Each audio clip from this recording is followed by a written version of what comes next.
Sir Rythu Bandhu 10 ఎకరాల కాడికే బంద్ చేయాలి sir అంటున్నాడు. నేను రైతు బంధు ఇచ్చింది ఎకరాలకు కాదు, 10కి కాదు, 5కి కాదు, 15కి కాదు.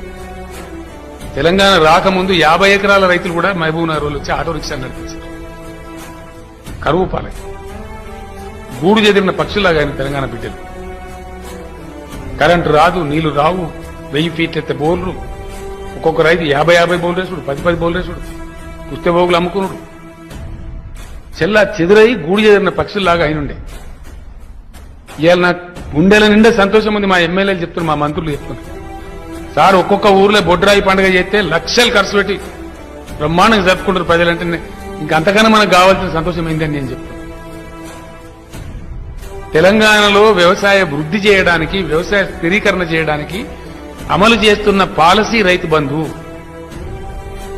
వ్యవసాయాన్ని పూర్తి స్థాయిలో పదిలపరిచి పటిష్టం చేసి